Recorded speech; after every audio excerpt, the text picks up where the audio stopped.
দর্শক আরো জানাতে আন্তর্জাতিক অপরাধ ট্রাইব্যুনাল থেকে যুক্ত হবেন আমাদের সহকর্মী মাসুদুর রহমান। জানবো আরো বিস্তারিত।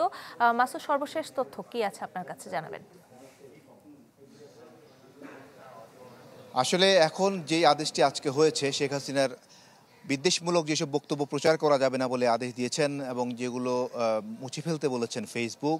শেখ হাসিনা 5ই আগস্টের পালানোর পর যে সমস্ত বক্তব্য দিয়েছেন, ভাইরাল হয়েছে এবং যেগুলো প্রচার প্রকাশ করেছে বাংলাদেশের গণমাধ্যম, সেগুলো মুছে ফেলার জন্য বিটিআরসিকে দ্রুততার সহিত ব্যবস্থা নিতে নির্দেশ দিয়েছেন। শুধু বিটিআরসি নয়, তথ্য ও সম্প্রচার মন্ত্রণালয়কে নির্দেশ দেওয়া হয়েছে সচিবকে এবং একই সাথে আইসিটি মন্ত্রণালয়ের সচিবকে, 3টা মন্ত্রণালয়কে নির্দেশ দেওয়া হয়েছে দ্রুততার সাথে যেন এগুলো মুছে ফেলা হয়।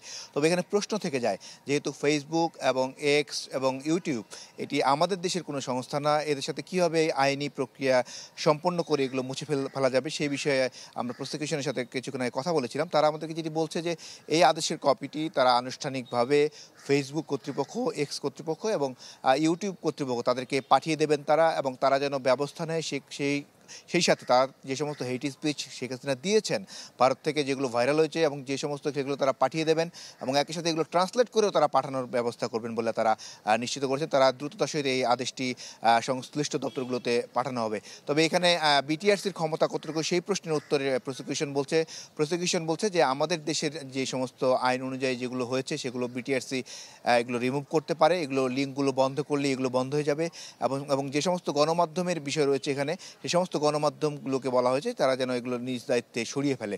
তো সব কিছু মিলে সেক্ষেত্রে যদি আগামীতে কোনো বক্তব্য দেন, হেট স্পিচ এই ধরনের বক্তব্য, তারা কিন্তু একটি শব্দ উচ্চারণ করেছে যে এখানে ঘৃণামূলক বক্তব্য, বিদ্বেষ ছড়ানো যেগুলো বক্তব্য সেগুলোর বিষয়ে বলেছেন। কিন্তু শেখ হাসিনা যদি অন্য কোনো বক্তব্য দেন, এইটি তার অধিকার রয়েছে।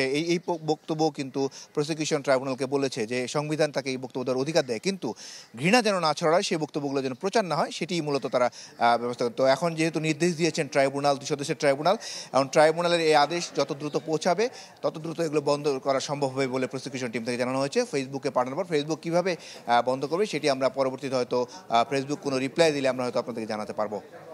মাসুদ, আপনাকে ধন্যবাদ। দর্শক, আন্তর্জাতিক অপরাধ ট্রাইব্যুনাল থেকে আমাদের সাথে সরাসরি যুক্ত ছিলেন সহকর্মী মাসুদুর রহমান।